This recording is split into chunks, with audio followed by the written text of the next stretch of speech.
Miss Marple and Murder in the Shadow on the Vicarage Wall. Chapter 1.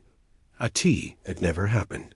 Village of Marleycombe lay tucked between soft green hills and winding country roads, the kind of place where postmen still tipped their hats, where the bakery smelt of warm currant buns, and where people still paused to say hello, whether they meant it or not.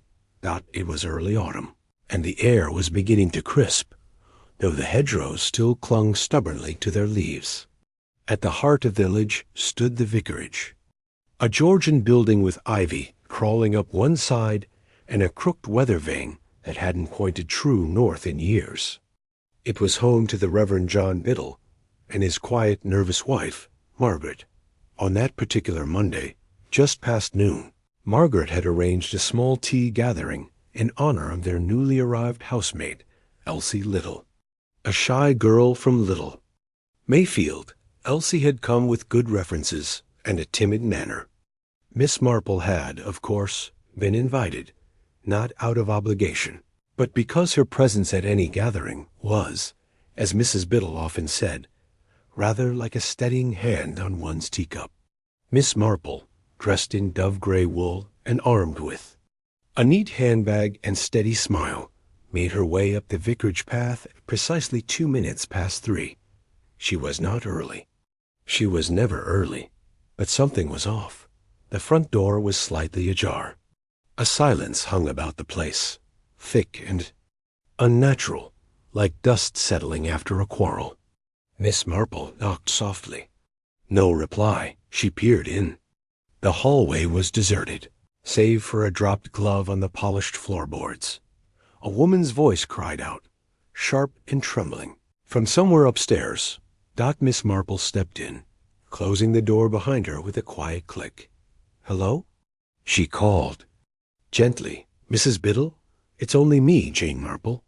Footsteps came clattering down the stairs. Margaret Biddle appeared, white-faced and panting, one hand gripping the banister as though the house itself might betray her. "She's gone," she whispered. "Who has, dear?" "Elsie," Margaret said, her voice cracking. "She's dead. In the study. I found her only a moment ago." Miss Marple's eyes narrowed just slightly, not in shock, but in a kind of solemn consideration, like a knitter assessing a dropped stitch.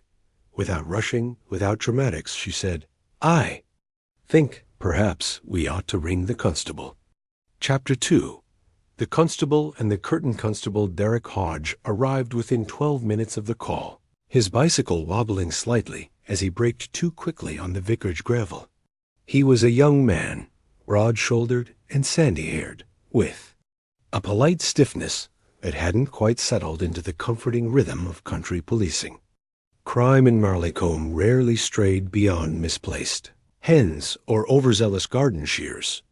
Murder was something else entirely. Inside the dim vicarage study, the smell of old books, ink, and something heavier, metallic and unnatural, hung in the air. Elsie Little lay motionless by the writing desk, her arm outstretched, a tea tray overturned beside her. The teacups had shattered on the rug, but the pot had landed upright. Oddly unspilled. Constable Hodge crouched beside the body, while Mrs. Biddle stood wringing her hands near the doorway. Reverend Biddle had arrived home from his parish calls by then, and was seated pale and bewildered in his armchair, quietly murmuring a prayer under his breath. Miss Marple, unnoticed at first, observed the room from near the window. The curtain on the west-facing wall, the one closest to the desk, had been hastily pulled back, leaving a faint smear on the fabric. Dust motes caught in the afternoon light danced silently in the stillness. "No sign of forced entry," Hodge muttered, more to himself than to anyone else. "But I'll have Inspector Welch down from Worcester. We'll not handle this alone." Miss Marple moved closer. "May I?" she asked gently, motioning toward the curtain. The constable looked uncertain, then nodded. "Go ahead, Miss Marple. You've seen more of these things than I have, I reckon." She smiled faintly, stepped to the curtain, and looked closely at the smear. Her gloved finger traced just above it. "Someone stood here recently," she murmured, "and left in rather a hurry." She turned toward Mrs. Biddle. "Did Elsie know many people in the village?" "Hardly any," Margaret replied, visibly shaken. "She'd only been here 3 weeks. Very quiet. Didn't go out much." "Did she receive visitors?" "Only one that I know of," Reverend Biddle said softly, still pale. "A man, I believe. I saw her speaking to him outside the bakery last Friday. He wasn't local." Miss Marple didn't react immediately. She only turned to the window and looked out, as though the hills beyond might whisper a name. Constable Hodge straightened. "I'll ask about this man, and I'll need to send word to the county coroner." Miss Marple gave a slow nod. "And I believe I shall make a few calls of my own," she said. No one noticed. Then the faint impression of a second teacup on the tray, one that had not shattered. Chapter 3. Whispers in the Village. News spread through Marleycombe. Before the church bell rang 6. It always did.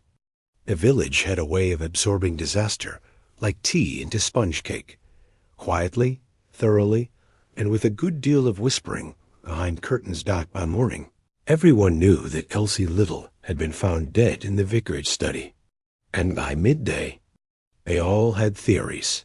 "She was far too pretty for her own good," said Mrs. Hargreaves at the post office, pursing her lips. "She had that look, didn't she?" "Oh, yes. And from outside the village, you know.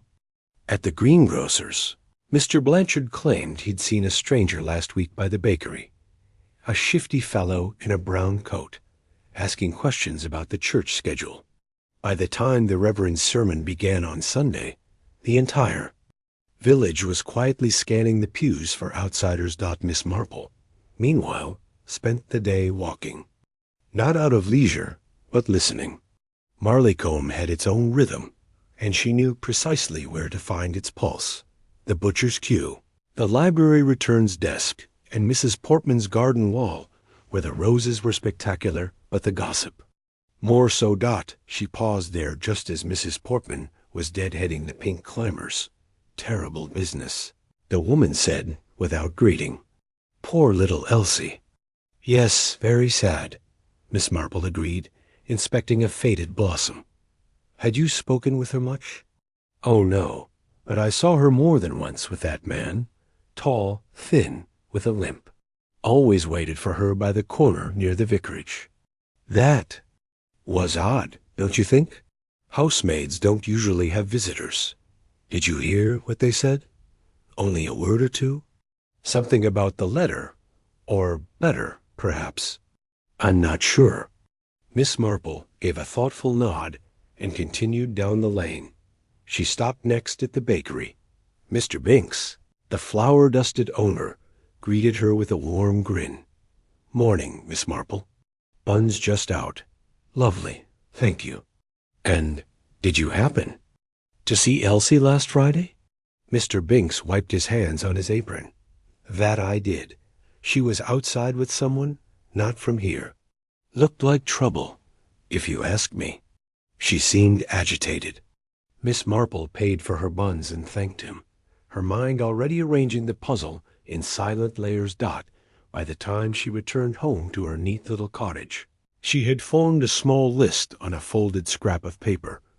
Man with lint mention of letter second. Teacup curtain smear Elsie's past. Unknown she sat by the fire that evening, knitting in her lap, the crackle of the flames soft beneath the clock's ticking. Somewhere, she thought, the killer had made a mistake. And somewhere in this peaceful little village, someone else knew more than they were saying. The shadows on the vicarage wall had grown longer. Chapter 4. The man with the limp, Inspector Harold Welsh of the Borchester Constabulary, arrived at the vicarage just after 10 the next morning. He was a tall man with thinning hair, a deliberate gait, and an air of faint irritation, as though crime were a regrettable inconvenience that disturbed his otherwise orderly filing system. Miss Marple had met him before. He respected her reluctantly, professionally, but had once described her as remarkably observant for someone who always seems to be knitting. Welch surveyed the study with precise interest. The body had already been removed, but the outline of tragedy remained, in the cracked china, in the overturned chair, in the silence of the room. No forced entry. No weapon found, he said aloud, as if dictating to himself. Bruising on the back of the neck, likely consistent with a sudden blow. No sign of robbery. So we must ask, motive? Reverend Biddle shifted uncomfortably. She was just a maid, a sweet girl. Barely said a word. She was someone's maid, Miss Marple murmured quietly. But someone else's secret, I think. Inspector Welch gave her a sharp glance. You've heard something? I've heard many things, most of them untrue. But I'm beginning to form an idea. Welch didn't press. Not yet. Later that day, Miss Marple stopped by the village police station with a simple question for Constable Hodge. Do we know if Elsie ever worked elsewhere before coming to Marleycombe? Only what was on her papers, Hodge said. She was employed briefly in Little Mayfield, but before that, nothing formal. Miss Marple's eyes narrowed slightly. Do you keep a visitor's log at the inn? Mr. Haynes does, yes. I'd like to look at it. By mid-afternoon, Miss Marple was seated in the small parlor of the Stag and Bell, a rather tired old coaching inn at the edge of the village. Mr. Haynes, the innkeeper, handed over the thick ledger without complaint. He knew Miss Marple's interest was never idle.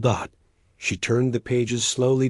And then, there it was. Name, Mr. Peter Braxby. Date of stay, September 22nd to 24th. Reason for visit, business notes. Walks with a cane. She stared at the entry for a moment, then gently closed the book. Outside, the air had grown chillier. A wind had picked up, the kind that blew secrets out from under rugs and into the light. Chapter 5. The letter that wasn't there. That evening, Miss Marple sat alone in her parlor, the lamplight soft against her floral wallpaper. The fire crackled gently, and her knitting sat untouched on her lap. Her thoughts were elsewhere on a name. Peter Brax. It wasn't familiar, but something about it pressed against her memory like a half-remembered verse. A man with a cane, staying in Marleycombe for 2 nights. Speaking to Elsie, arguing perhaps, and then the mention of a letter. She fetched her notebook and read again the growing list. Man with limp, Peter Braxby. Mention of letter curtain smear, exit, or entry. Second teacup Elsie's unknown past. It was the letter that bothered her. Not because it had been read, but because it hadn't. No one had found it.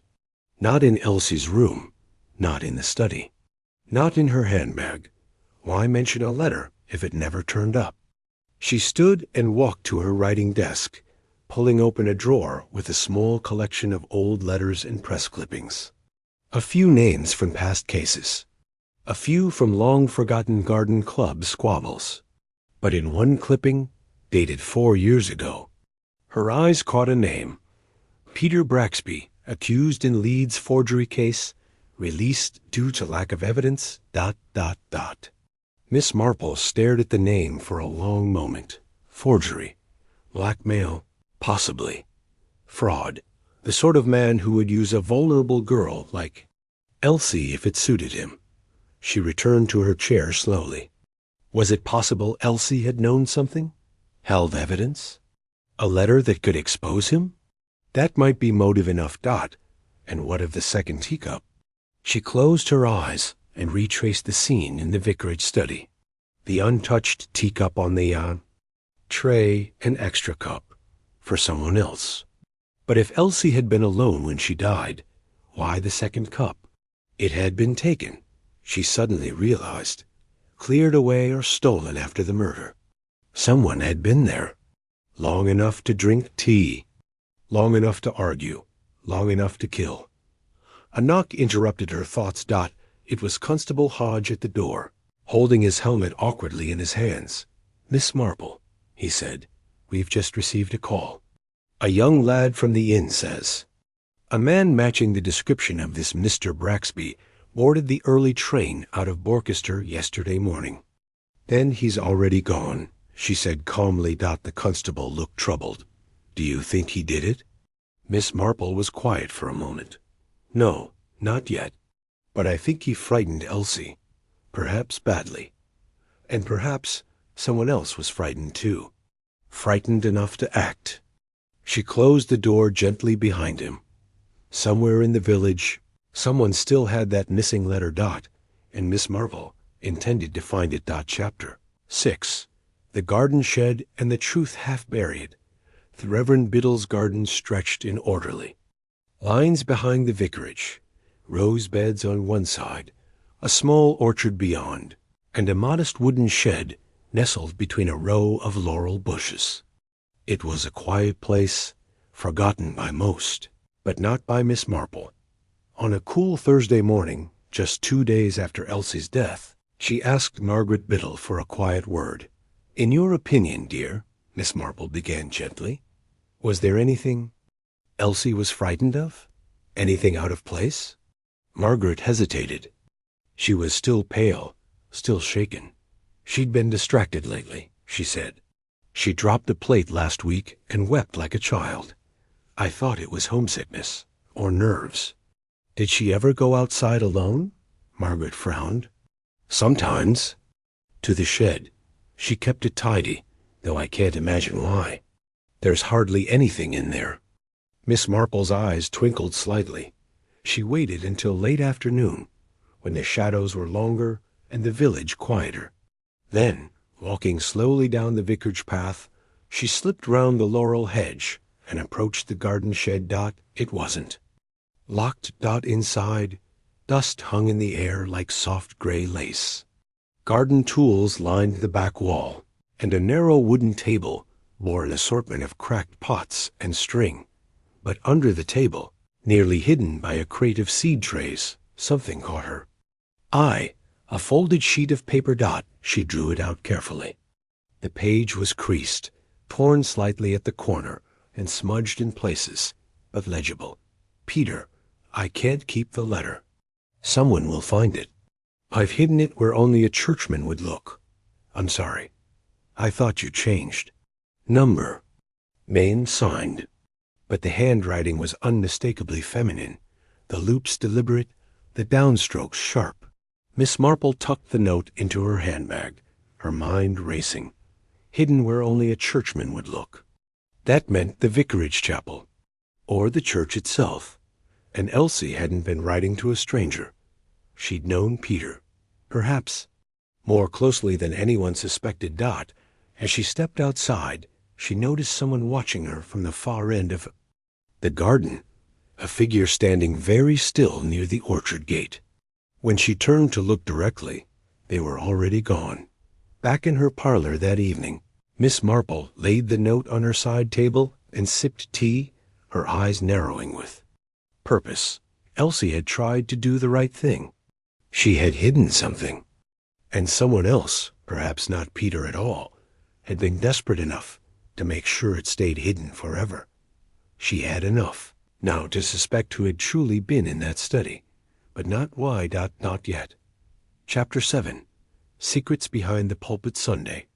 Arrived with a kind of fragile stillness, as if the entire village of Marleycombe held its breath. The bells of St. Mildred's Church rang out across the meadows, solemn and slightly off-key, just as they always had. But inside the church, something was different. The pews were full, not from faith, but from fear and curiosity. The death of Elsie Little had become the unspoken sermon of the week. Whispers filled the narthex. Sideways glances lingered too long. And at the pulpit stood Reverend Biddle, his voice calm, but thinner than usual. Miss Marple sat quietly in the third row from the back, between Mrs. Weatherby and the Davies twins, her face a perfect portrait of attentiveness. But her eyes, as ever, were elsewhere. She was watching the vestry door. After the service, she remained seated as the congregation drifted out. She waited until Reverend Biddle began folding his notes and turning to leave the pulpit. "Reverend," she called softly, "might I ask a favor of you?" He looked up surprised. "Of course, Miss Marple. I wonder if you would permit me a few minutes in the vestry." "Alone?" He hesitated, visibly uncomfortable. I don't quite see." "I believe Elsie hid something here," she said plainly. "Something important. Something someone might have killed for." Reverend Biddle stared at her. "You're serious?" "I am." Wordlessly, he unlocked the door to the vestry and allowed her inside. It was a small room, wood-paneled, with narrow windows and a faint scent of candle wax and old books. The prayer ledgers were neatly stacked. Robes hung crisply on pegs. Everything was as it should be. Miss Marple looked around slowly, eyes drifting across the hymnals and the wall behind the cabinet. And then she saw it, a slim Bible, tucked vertically between two larger books on the shelf. Unremarkable in size, but older and unusually worn. She pulled it down gently. Inside the front cover, just beneath a faded inscription, was an envelope. Unsealed, inside the envelope was a letter, handwritten in the same sharp feminine hand she'd seen in the shed.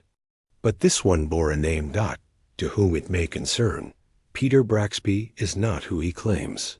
He forged documents for 2 years under a false name. I helped him once, foolishly, but he promised me he'd stopped. I believed him. Now he's here again, and he wants to hide something in the vicarage. I won't let him. I'm going to the vicar himself, and I've written this in case anything happens. E.L.M. I says. Marple folded the letter and placed it in her bag. She stepped out of the vestry and into the aisle where Reverend Biddle waited. Pale and trembling, "She wrote this," Miss Marple said gently.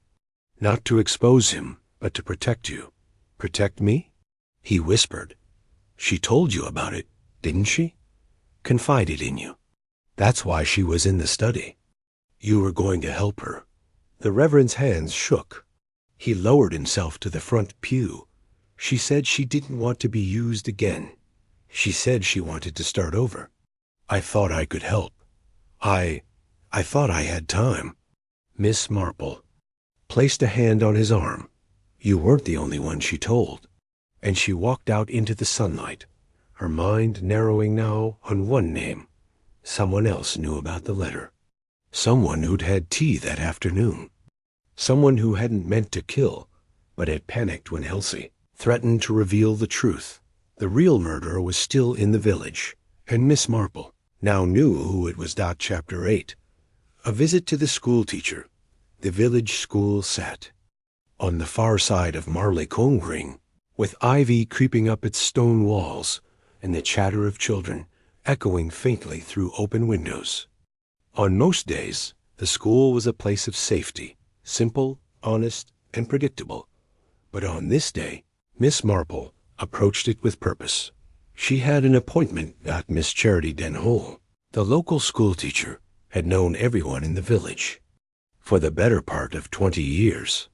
She was sharp, unmarried, and unafraid of stern silences. But she had also been quietly and respectfully a confidant. To many of the young women in the parish. It was no secret that Elsie Little had taken tea with her the week before her death. Miss Marple arrived just after the children had been dismissed.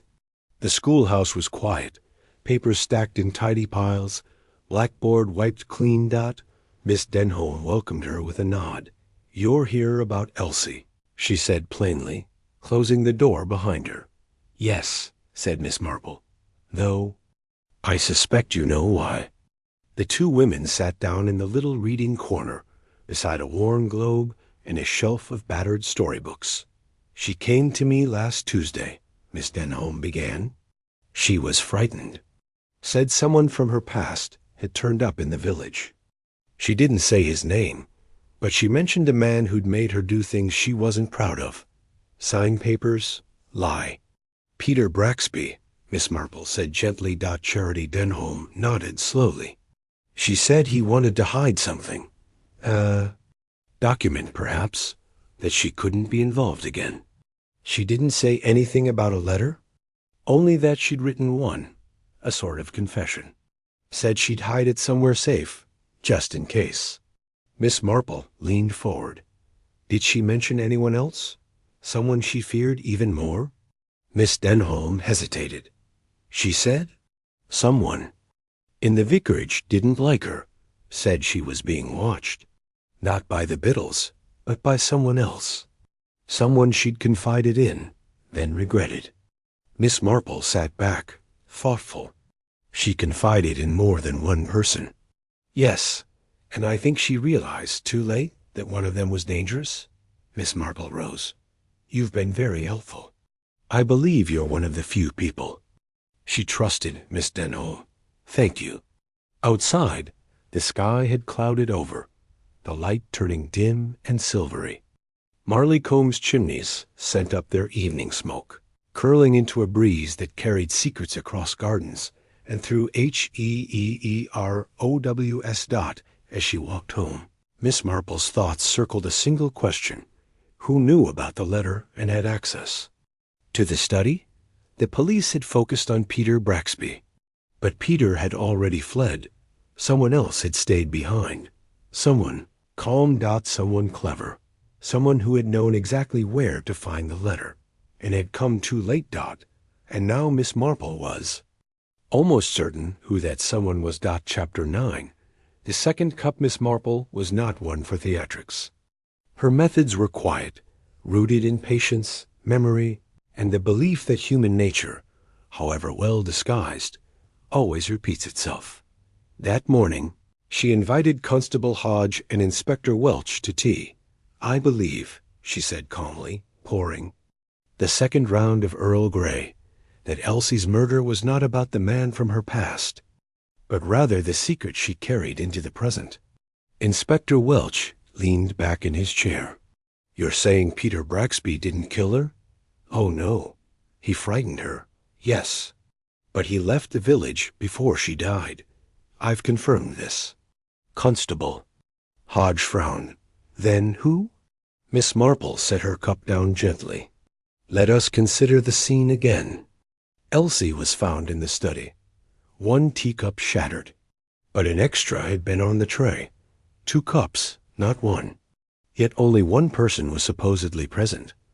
She was setting tea for herself? Hodge offered. Miss Marple shook her head. No, the second cup had been used. It was missing when I arrived. Not knocked over, removed. She looked from one man to the other. The killer had tea with her before the murder. Calmly, which means the murder wasn't a sudden outburst. It was calculated. Polite, even. Welch frowned. Are you suggesting she knew her killer? She trusted them enough to pour tea. There was a long silence, and, Miss Marple continued, Elsie told someone where she had hidden that letter, the one implicating Peter Braxby. That person realized what damage the letter could do, not just to Peter, but to themselves, because they had a connection to him as well. Inspector Welch sat forward now. You believe the killer wasn't protecting Braxby. They were. Protecting themselves. Exactly. She reached into her bag and produced the letter she'd found behind the vestry Bible. This was what Elsie hid. But it wasn't found until days later. And yet someone else had been looking for it? That same someone confronted Elsie in the study and panicked when she refused to hand it over. Welch narrowed his eyes. And who do you believe that someone is? Miss Marple took a breath. Someone educated. Someone with access to the vicarage. Someone who could speak gently enough to be invited to tea and coldly enough to remove a threat. She paused. Miss Charity Denholm. Constable Hodge looked stunned. The schoolteacher? She was involved with Peter Braxby once. Years ago. Quietly. I suspect she was the one who introduced Elsie to him, perhaps even convinced her to help in his schemes. When Braxby returned, Elsie threatened to tell the truth. That would have destroyed Miss Denholm's reputation. her life, so she did the unthinkable. Welch stood. "We'll need to question her." "Yes," said Miss Marple softly, "but be gentle. I don't think she planned to kill Elsie. I believe it was meant to be a warning, but when Elsie resisted, it turned violent." She stood too, her eyes calm and unreadable. "In the end," she said, "the most dangerous secrets aren't the ones we keep. They're the ones we think no one else remembers." Chapter 10. The calm before confession. The next morning was gray, the kind of heavy sky that threatened rain, but never quite delivered. Marleycombe, though no longer buzzing with open gossip, held its breath in a new kind of tension, the kind that follows the soft footfalls of truth. Miss Marple sat quietly in her parlor, a letter already addressed to the chief inspector at Borchester on her side table. She had slept poorly, not from fear, but from sorrow. Miss Denholm had been part of Marleycombe for nearly 2 decades, trusted, respected, the sort of woman who gave books for birthdays and always knew which child needed warming socks in winter, and yet even the strongest reputations could crack under the weight of a buried past. By mid-morning, Constable Hodge and Inspector Welch arrived at the schoolhouse. They asked for a quiet word. Miss Denholm did not resist. She listened in silence as Welch laid out what they'd discovered: her past acquaintance with Peter Braxby, her knowledge of Elsie's involvement, the timing of her visit to the vicarage. That Monday afternoon. At first, she denied everything. Her hands were steady, her voice clipped. "I knew him once," she said, "but that was long ago." "You met with him 2 weeks ago," Welch said, "in Borchester, at the library. We've confirmed it." A pause. Her composure wavered. "He said Elsie had something dangerous, that she might expose him. He begged me to find out what she knew." "And did you?" Welch asked. Miss Denholm nodded slowly. "She told me she'd written everything down. She thought if she hid it, he'd go away. But I knew, if that letter came out, my part in it would be clear. I would lose everything." Her voice cracked for the first time. "I didn't mean to hurt her. I went to talk to her, just to persuade her. But she became frightened, threatened to give the letter to the Reverend that evening. I reached for her arm as she pulled back too suddenly. She tripped." Inspector Welch narrowed his eyes. "That doesn't match the bruising pattern." Miss Denholm closed her eyes. "No," she said softly, "because when she fell, she hit her head, and then she tried to stand. I struck her. I didn't think. I just panicked. I thought she'd tell someone." There was silence in the room. Miss Denholm, still seated behind her desk, folded her hands in her lap. "I'm ready," she said quietly, "to answer for it." That evening, as the news spread through the village, reactions came in whispers. Many were disbelieving, some angry, but most simply stunned. Miss Marple received no visitors that night. She sat by her window, watching the evening light settle across the rooftops.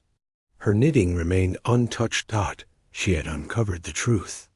But as always, the truth came with a cost. The next morning, Marleycombe's life would resume. Children would return to class under a temporary teacher. The Biddles would reopen the vicarage gate. But some shadows, like the one cast on the vicarage wall at fateful afternoon, would never fully fade. 11. The nature of guilt. The days that followed were unusually quiet in Marleycombe. Not the peaceful sort of quiet the village was known for. Not birdsong on hedgerows or soft laughter spilling from the tea-room, but a heavier silence, full of unease. It was as if something sacred had been disturbed, and no one quite knew how. To put it right again. Miss Marple, ever unobtrusive, resumed her walks through the village. She stopped to examine the rose hips growing near the post office, inquired after a neighbor's cat, and even exchanged a few cordial words with Mr. Blanchard at the greengrocers. But she was watching. She was always watching. She noticed the way Mrs. Hargreaves lowered her voice now, even among friends. The way the Biddle children, when walking home from choir practice, no longer skipped or shouted, but walked quietly in single file.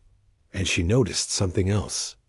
People had begun speaking about Charity Denholm in the past tense. She was such a good teacher. She always cared for the little ones. She never seemed the type.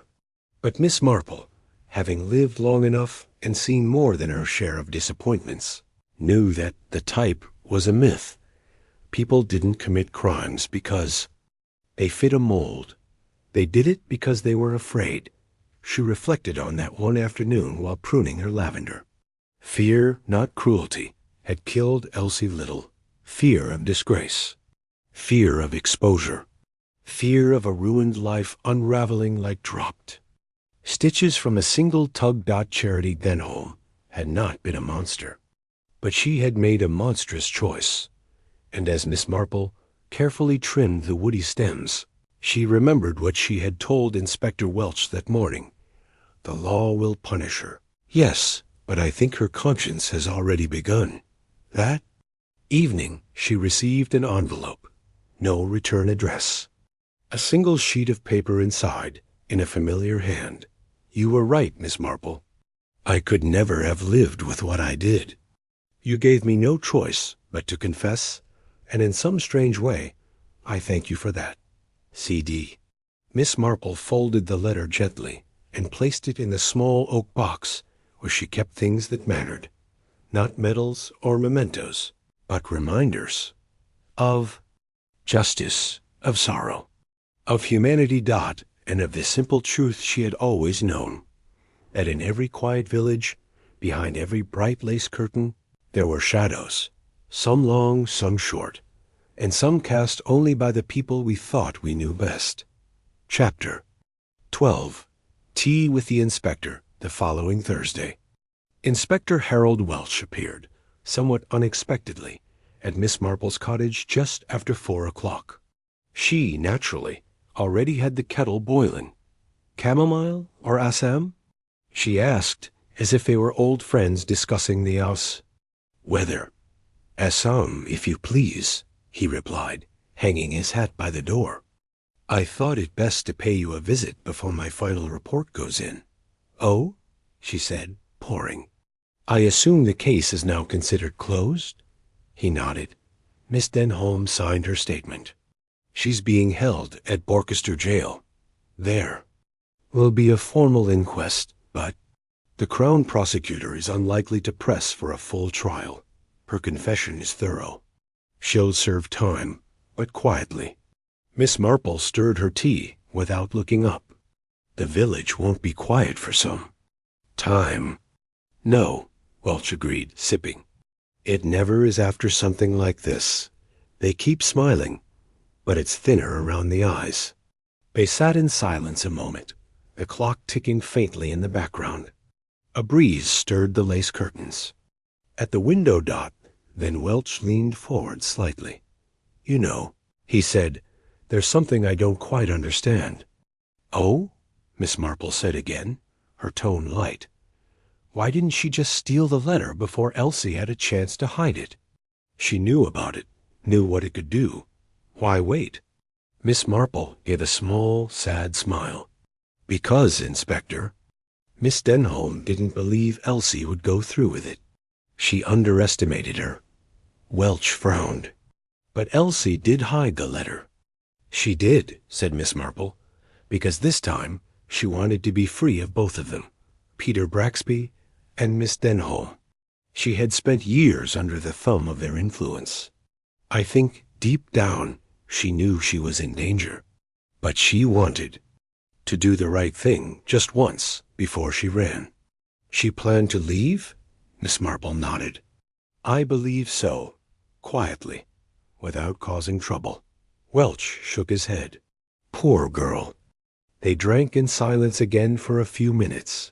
Finally, Welch stood, brushing crumbs from his coat. One more thing, he said at the door.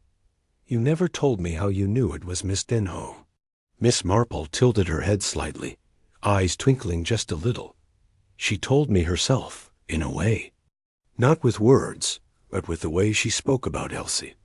There was disappointment there, hurt, not anger, not hatred, just regret. That's how I knew. She cared, and fear. Well, it does terrible things to those who care too much. Welch nodded once, slowly, Dot, as he stepped outside.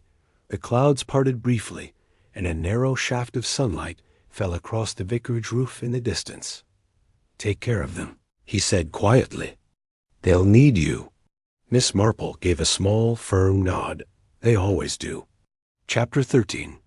The quiet return. 2 weeks had passed since Charity Denholm's confession, and though Marleycombe had not fully settled, the village was beginning to breathe again.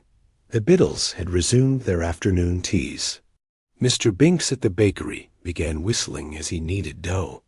Even Mrs. Hargreaves had resumed her usual station by the post office with her weekly commentary on everyone's shoes and moral fiber. And yet, beneath the surface, things were not as they had been. Children walking past the schoolhouse now looked away from its windows. The vicar's sermons, though still kind and thoughtful, had a certain caution to them, as if every word had to pass through a filter of recent memory. There was no announcement about a new schoolteacher. The notice board simply read, in Reverend Biddle's handwriting, "A replacement will be appointed in due time. Until then, kindness and patience are requested." Miss Marple observed all this with her usual attentiveness, though she spoke little of the matter. She knew the village needed space, not just to recover, but to pretend. Pretend that everything was as it had been. That was the English way. One morning, she found herself in the graveyard beside the church, not far from the shadow that stretched daily across the vicarage wall. The gardeners had cleared a small plot where Elsie's ashes would eventually be buried. A simple brass plaque would be laid. No fanfare. No family had come forward. No mother, no brother, no tearful Aunt Dot, just Miss Marple, who had never known the girl well, but had known enough to understand her loneliness. She bent down and laid a small white rose where the plaque would go. As she stood, she noticed a figure approaching along the path. Dot. It was Margaret Biddle. "Good morning, Miss Marple," she said softly, folding her gloved hands in front of her. "And to you, my dear." They stood together in the hush of the churchyard, the wind rustling the tall grasses behind the tombstones. "I didn't know her well," Margaret said, her voice tremulous. "But I should have. She was under my roof. I should have asked more, listened more." Miss Marple placed a hand gently on her arm. "You gave her a place to sleep. That is no small kindness. And you offered her tea. That, too, is a kind of love, the quiet sort." Margaret nodded, her eyes wet. "I keep thinking, if I had arrived a few minutes earlier that day, you would have found her in fear," Miss Marple said gently. "Or worse, perhaps put yourself in danger.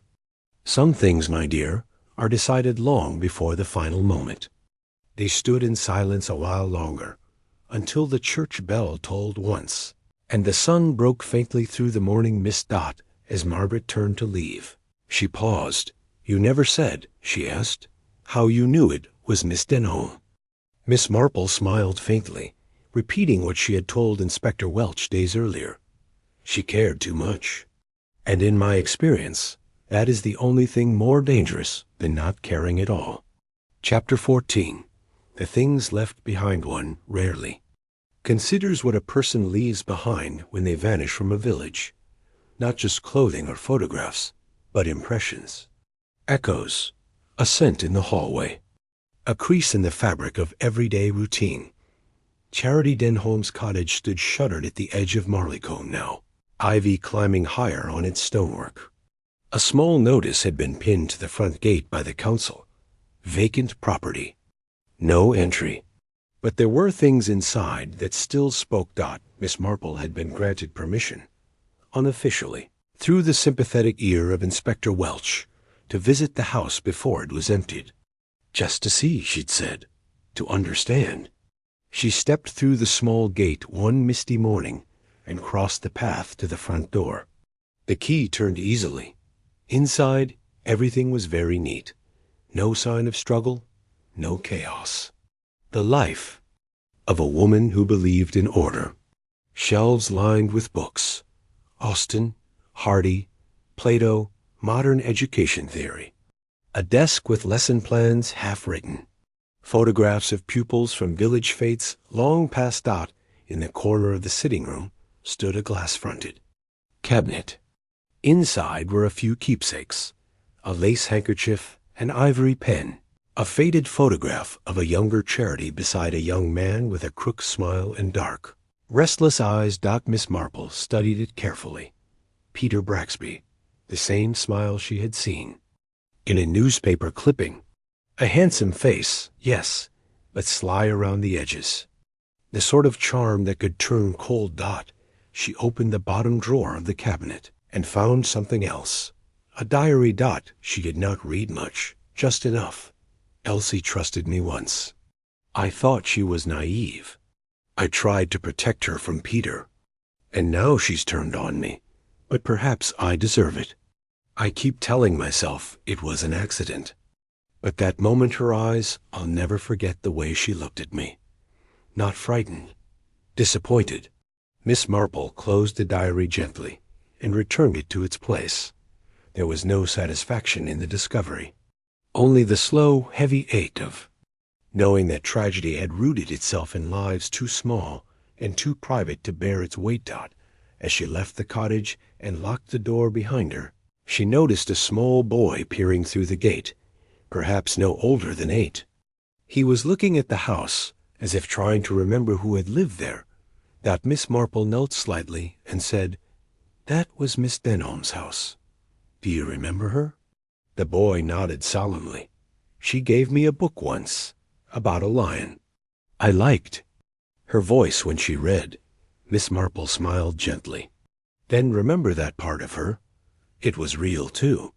He nodded again and ran off toward the green. Miss Marple stood alone on the path, her coat tugged by a breeze that smelled faintly of wood smoke and earth.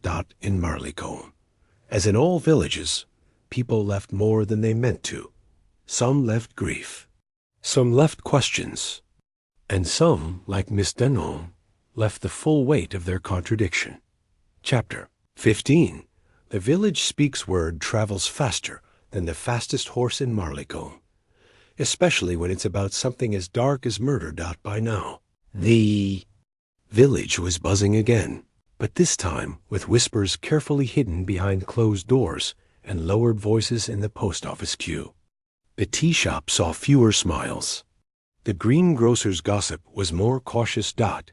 Miss Marple made her usual rounds with her basket on market day, observing the subtle shifts in behavior.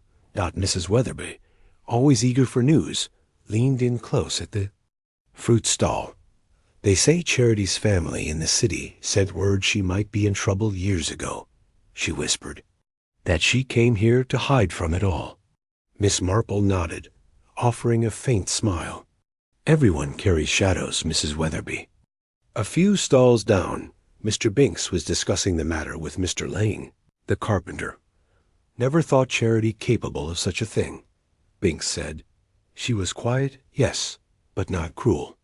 Lane shook his head. "People change, or maybe we never really know them." Later, Miss Marple found herself at the village hall, where the women's knitting circle was gathering. The chatter was quieter, more reflective. Miss Marple listened to conversations about fear, forgiveness, and what it meant to live beside secrets. A new widow confided, "It's strange. She was a teacher, but I feel more afraid now than I ever did before."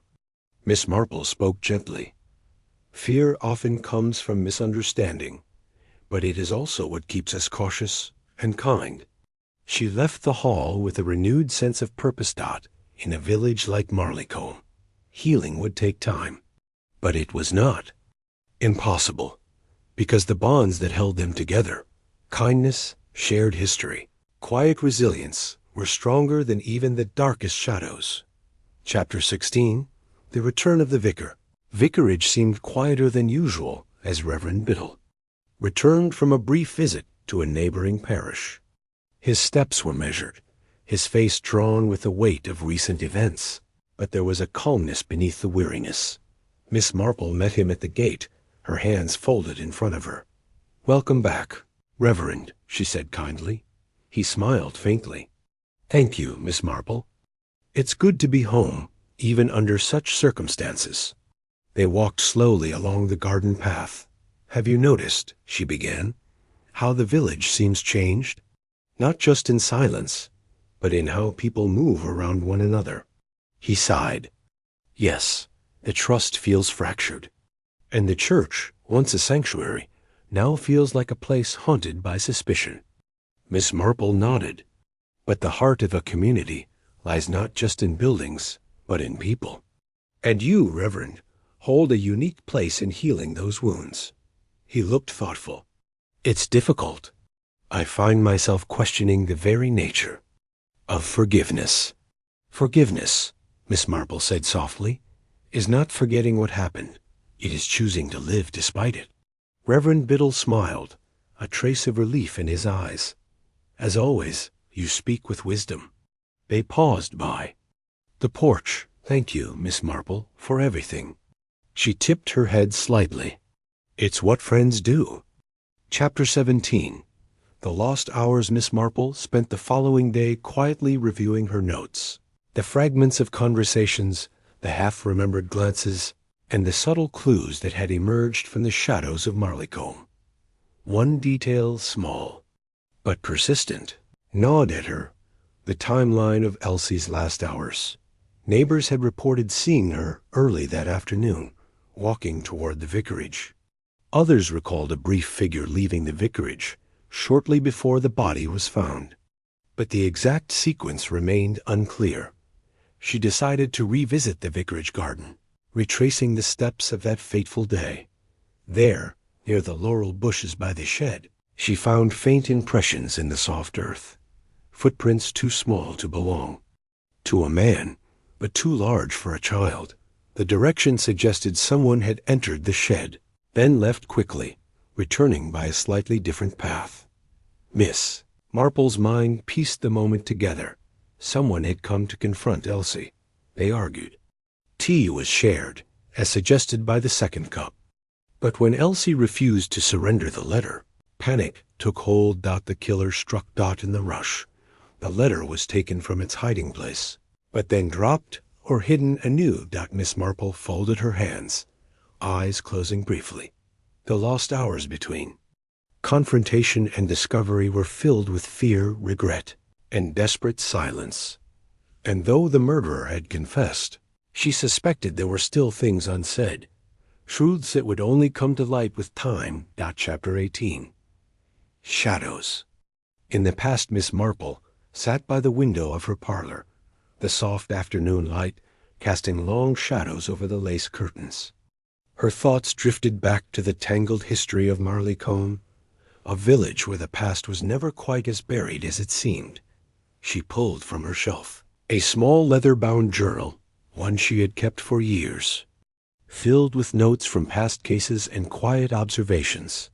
Flipping through the pages, she found the entry on Peter Braxby, a man whose brief presence had stirred more than a few ripples. Peter's life, as she now understood it, was marked by a series of poor choices and desperate gambles, forgery, blackmail, broken promises. But more than that, he had left behind a trail of people he'd touched, some willing, others forced. Miss Marple noted how Charity Denholm had once been one of those people, a woman caught between loyalty and fear, trapped by past mistakes she could not undo. The shadows of Marleycombe, it seemed, were not just cast by the present, but stretched long from old sins. She closed the journal with a quiet sigh. "The past never quite lets go," she murmured. Chapter 19. The Whispered Confession. The village was settling into the slow rhythm of late autumn. Leaves crisping underfoot and the air turning sharp with the promise of frost. Miss Marple had received an unexpected visitor one evening. A young woman, pale and trembling, who requested to speak with her in private. "I overheard something," the woman whispered, glancing nervously over her shoulder. "About Elsie's letter." "About Charity?" Miss Marple listened carefully as the woman revealed that a small group of villagers had gathered the night before, sharing hushed rumors and fragments of conversation. "There's more than one who knew about Peter Braxby's past," she said. "Some feared the consequences, not just for Charity, but for the whole village." Miss Marple nodded slowly. "Fear can twist loyalty into silence." The woman pressed on. "I think someone else might have seen the letter, or even moved it after the murder." Miss Marple's eyes narrowed. "And you believe this person has remained silent until now?" The woman nodded. Miss Marple clasped her hands together. "Thank you for your courage in speaking out. The truth often hides in the smallest voices." As the visitor left, Miss Marple pondered what other secrets lay waiting, whispered only in the shadows of Marleycone's quiet streets. Chapter 20. The last piece. Miss Marple sat by the fire in her cozy sitting room, the soft glow illuminating. The notes and letters spread across the table before her. The final pieces of the puzzle were coming together, slowly but surely. She reviewed the whispered confession from the young woman, the timeline of events, and the relationships tangled within Marleycone's close-knit community. One name, previously overlooked, stood out: Mr. James Pritchard, the village postman. Quiet, unassuming, but always present. Miss Marple recalled how Mr. Pritchard had access to the vicarage, delivering letters and parcels regularly, including the mysterious letter Elsie had written. She decided it was time for a quiet conversation. Later that afternoon, Miss Marple found Mr. Pritchard tending his modest garden. His face was weathered, but kind. "Good afternoon, Mr. Pritchard," she said gently. "Might we have a word?" He nodded, setting down his trowel. They spoke quietly beneath the shade of an old oak. Miss Marple asked about his whereabouts on the day of Elsie's death, his knowledge of the letter, and any unusual behavior he might have noticed. Mr. Pritchard's eyes flickered. He admitted to having seen Miss Denholm near the vicarage that day, but also to having found the letter hidden beneath a loose floorboard. Later that evening, a fact he had not reported out of fear of causing trouble. Miss Marple smiled kindly. "Sometimes, Mr. Pritchard, fear silences us more than any threat." With this final insight, Miss Marple felt the last shadow lift from the mystery. Chapter 21. The unraveling. Miss Marple gathered the key villagers in the drawing-room of the vicarage. The fire crackled softly, and the heavy curtains were drawn against the chill of the evening. Reverend Biddle stood near the mantelpiece, his expression grave but composed. The guests, including Inspector Welch, Constable Hodge, Margaret Biddle, Mr. Pritchard, and a few others, sat expectantly. Miss Marple cleared her throat gently. "I believe the time has come to understand what truly happened that day," she began, her voice calm and deliberate. She recounted the events as she had pieced them together: Elsie's past, her fear of Peter Braxby, the secret letter, and Charity Denholm's desperate attempt to prevent the truth from surfacing. "But," Miss Marple continued, "there was one more shadow, the silence of fear that kept a crucial truth hidden." She looked toward Mr. Pritchard. Mr. Pritchard found the letter after the murder and kept it secret, fearing the upheaval it might cause. His silence, while understandable, allowed suspicion to cloud the village longer than it should have. The room was silent, the weight of revelation settling over them. Miss Marple turned to Reverend Biddle. "Your faith and kindness have been tested, but it is through truth that healing begins." Reverend Biddle nodded slowly, his eyes moist. "Thank you, Miss Marple," he said softly, "for bringing light to the shadow on our wall." Chapter 22. A new dawn. The first light of dawn filtered softly through the windows of the vicarage. casting warm hues on the freshly cleaned walls. Marleycombe was awakening slowly, the usual chorus of birdsong mingling with the distant ringing of the church bells. Miss Marple stood by the window, gazing out over the village green. The air felt lighter now, as if the heavy shroud that had hung over the community was finally beginning to lift. Outside, villagers began to emerge, children with bright scarves, shopkeepers arranging fresh produce, neighbors exchanging cautious smiles. The vicar's voice could be heard softly, offering prayers of comfort and hope. That Miss Marple allowed herself a small, satisfied smile. The truth had been uncovered. Justice was quietly underway. But more importantly, the village's spirit remained, resilient and steady. She turned from the window and moved toward her writing desk, where a new letter awaited, an invitation to a gathering, a chance to come together, to heal. As the shadows retreated, Marleycombe prepared to step forward, carrying lessons learned and memories honored. And Miss Marple, ever watchful, knew that in every shadow there was a story, waiting patiently for the light. Chapter 23. The village comes together. The village hall was softly lit with candles and decorated with simple garlands of ivy and roses. Marleycombe's residents had gathered, not as neighbors shadowed by suspicion, but as a community seeking renewal. Reverend Biddle spoke warmly of forgiveness and moving forward, his voice steady and comforting. The village women brought homemade cakes, children sang quietly in the corner, and even the usually reserved Mr. Pritchard shared a rare smile. Miss Marple observed quietly from the back, a gentle smile touching her lips. This was the heart of Marleycombe, a place where shadows could not last forever. Chapter 24. Reflections in the garden.